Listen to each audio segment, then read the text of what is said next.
फसरदा भींगी पलकों से लबों की मुस्कुराहट तक,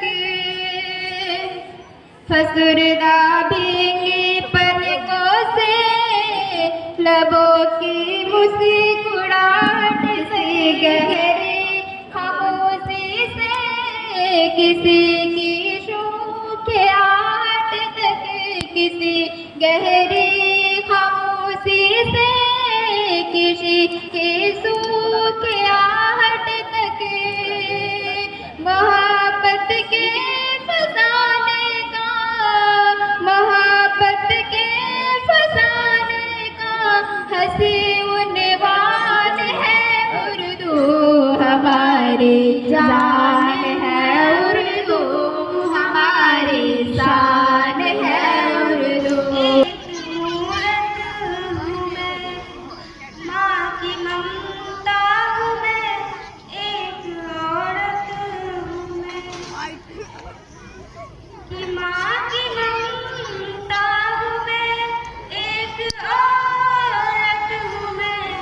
मुझको समझो जरा, गिनते हो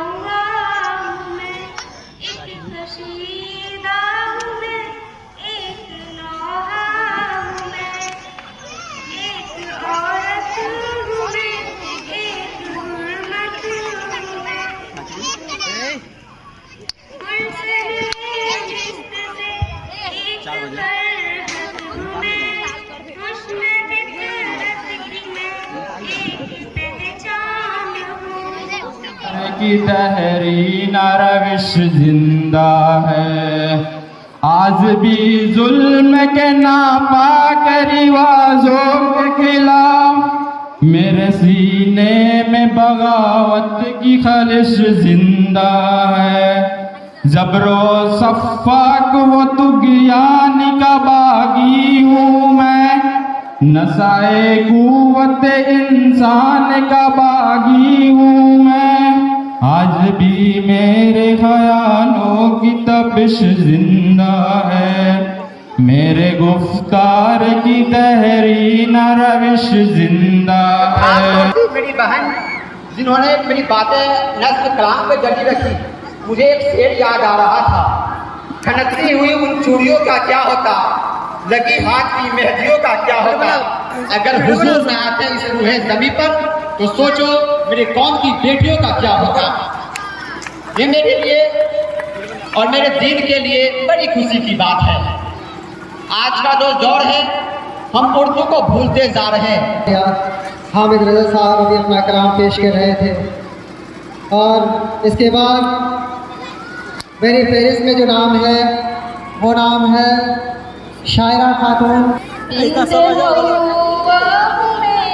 ये मेरा जुर्म है, बिन्ते हवा में मेरा जुर्म है, और फिर शायरी तो कड़ा जुर्म है। और ये मेरी शान है, ये मेरी शान है, ये मेरी शान है, ये मेरी शान है। ये सकाफत का खिलता हुआ फूल है, ये सकाफत का खिलता हुआ फूल है, जिससे महका हुआ अपना स्कूल है। आपके रूबरू आज मुस्कान है, आपके ताली बजाइए आप लोग। मुस्कान है ना सामने। ये मेरी शान है, ये मेरी शान है, ये मेरी शान है, ये मेरी शान है, जिससे उर्दू ज़बान को लगाया गले, जिसने उर्दू ज़बान को लगाया गले। शान उसकी बढ़े, उसकी अज़मत बढ़े, ये हमारे बुजुर्गों का फरमान है, ये हमारे बुजुर्गों का फरमान है। ये मेरी शान है, ये मेरी शान है।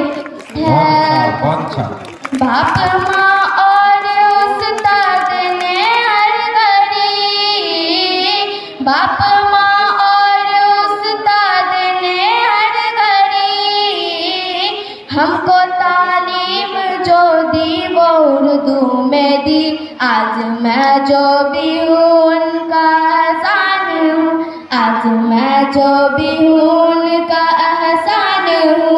ये मेरी शान है, ये मेरी शान है, मेरी उर्दू ज़बान मेरी पहचान है, मेरी उर्दू ज़बान मेरी पहचान है। ये मेरी शान है, ये मेरी शान है। अस्सलाम वालेकुम। खुदा से मांगा यही मैंने जिंदगानी में, नदी के जैसे हमेशा रहूं रवानी में। किसी के आंख में वो बनते रहे, रह गए आंसू जो ख्वाब देखे थे हमने भरी जवानी में। है मेरे दोस्त यहाँ सरसरी निगाह न डाल, छुपा हुआ है बहुत कुछ मेरी कहानी में। किसी ने लिखे थे मुझको बड़ी मोहब्बत से, बहा दिए वो सभी खत नदी के पानी में। आइए अपनी मोहब्बत और शताइश के साथ खुशामदीद कहते हैं मशहूर मारूफ शायर इमाम चिश्ती साहब का कि वह डाइश में तशरीफ लाएँ और अपने ख्यालात से हमें मुस्तफीद करें और अपने गहरोबार शार से हमारी रूहों को सैराब करें। इमाम चिश्ती साहब।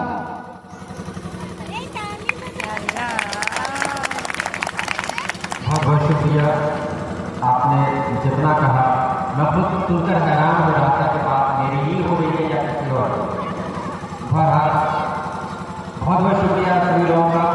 मैं बात बिल्कुल नहीं लूँगा क्योंकि मैं जानता हूँ कि वक्त बहुत कम है और इस कम वक्त में हमें अपने मेहमान को सुनना है, जनाब कामरान मदनी सभा साहब को सुनना है, लेकिन हाजिरी को बहरहाल दर्ज करानी ही हो। तो सिर्फ 4 मिसरे पेश कर रहा हूँ। इसमें उर्दू का एक शेर है और मौके से जुड़ा हुआ भी है। अपने आंगन से भी दिल लगाया करो, अपने आंगन से भी दिल लगाया करो, अपने आंगन से भी दिल लगाया करो, शाम होते ही घर लौट आया करो। हमें भी अपने घर पे लौटना है, लेकिन एक जो बहुत बड़ी जिम्मेदारी है हमारी, और ये हमारे लिए फख्र की बात भी है, जनाब कामरान गनी साहब, मैंने पहले भी कहा था कि आप न सिर्फ एक कॉलेज के प्रोफेसर हैं बल्कि प्रोग्राम में शामिल स्कूल के हेडमास्टर जनाब शमशाद साहब, उजैद साहब तशरीफ फरमा है, बड़ी अच्छी निज़ामत कर रहे हैं अबरार साहब, और इस प्रोग्राम के रूह रवा जनाब बीमार चिश्ती साहब। मजीद ये कि शुक्रिया इस बात का कि आपने इतनी भारी भरकम मसनद पर बैठा दिया। आप मेरा वजन जितना आपको नजर आता होगा दूर से जैकेट वैकेट हटाने के बाद, तो मेरा इल्मी वजन मुझसे कुछ बहुत ज़्यादा नहीं है, लेकिन बहरहाल ये आपकी मोहब्बत है। लेकिन अब चूँकि सदारत की मसनद पर बैठाया है, कुछ सदारती अख्तियारात के तहत 1-2 बात कहने की इजाज़त चाहूँगा। लेकिन ये कि उससे कबल आज का जो ये शानदार प्रोग्राम जब से मैंने देखा है, इसके लिए स्कूल इंतज़ामिया और ख़ास तौर पर ये प्रोग्राम जैसा कि मुझे मालूम हुआ है कि मेहमान असातिज़ा फलाही ट्रेनिंग कॉलेज की उन्होंने ऑर्गेनाइज किया है, उन सबको मुबारकबाद पेश करता हूँ। चिश्ती साहब का अदा करता हूँ कि उन लोगों ने सबसे पहले कामरान गनी साहब का कि मसरूफियत के औकात में भी उन्होंने वक्त निकाला है, और चिश्ती साहब ने जिस मेहनत से और इस प्रोग्राम को ऑर्गेनाइज किया और इसमें अपनी दिलचस्पी दिखाई है, उससे उर्दू के कई की मोहब्बत का अंदाजा होता है। मैं मेरे सामने जो ऑडियंस है, जो सामीन है, जो सुनने वाले हैं, वो बच्चे हैं, छोटे बच्चे हैं, तो मैं आप ही से मुखातिब हूँ, और मैं आप ही के लिए बात करूँगा और आप ही से अपने ताल्लुक से बात करूँगा। देखिए, हर एक की ये ख्वाहिश होती है कि पर्सनालिटी, उसकी शख्सियत अच्छी, किसी भी महफिल में जाए, कहीं भी जाए, तो अपना एक इफेक्ट छोड़ कर आए। है ख्वाहिश भी नहीं, दिल में छुपी हुई तो है, ज़बान पर ना लाइए, लेकिन ये ख्वाहिश सबकी होती है कि मैं कहीं भी जाऊं तो मेरी शख्सियत जो है वो और मुमताज़ और आप ये जान लीजिए कि आपकी शख्सियत को जो सबसे ज़्यादा आपकी शख्सियत को बेहतर बनाने में जिस चीज़ का जिसका किरदार होता है, वो आपकी ज़बान होती है, आपकी सलाहियत होती है, बोलने की सलाहियत।